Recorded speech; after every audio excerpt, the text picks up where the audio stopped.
It's Patrick Hutzel from Intensive Care at Home, where we provide tailor-made solutions for long-term ventilated adults and children with tracheostomies by improving their quality of life, and where we also provide tailor-made solutions to hospitals and intensive care units to save money and resources whilst providing quality care. In last week's blog, I shared what is the quality of life after a tracheostomy. You could check out last week's blog by clicking on the link below this video.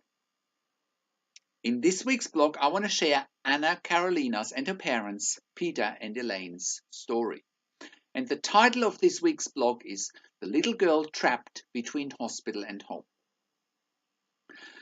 Anna Carolina is 4 years old and has spent the last 3.5 years in a pediatric ICU on a ventilator with a tracheostomy at Starship Hospital in Auckland, New Zealand. Her parents have been by her side most of the time, and they're finally getting some media exposure to get their little daughter home instead of staying in a pediatric ICU. So far, the cost has been $1.6 million per year, and care could have been provided at home instead already for half of the cost.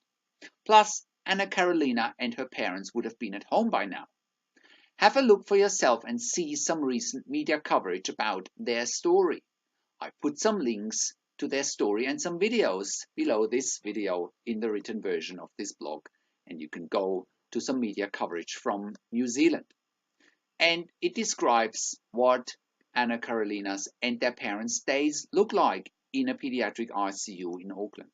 And again, keep in mind that's been going on now for 3.5 years that they've been living in a pediatric intensive care unit. What are your thoughts? Where do you think Anna Carolina should be cared for, in a pediatric ICU or at home? Leave your comments on the blog.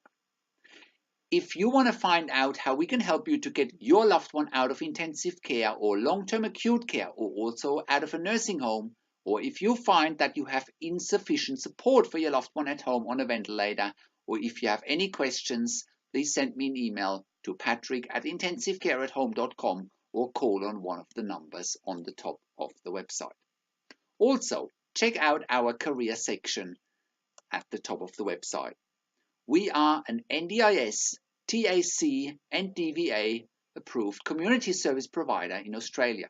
We are also part of the Royal Melbourne Health Accelerator program. And again, there are links to this program below this video. Thank you for tuning into this week's blog. This is Patrick Hutzel from Intensive Care at Home, and I'll see you again next week in another update.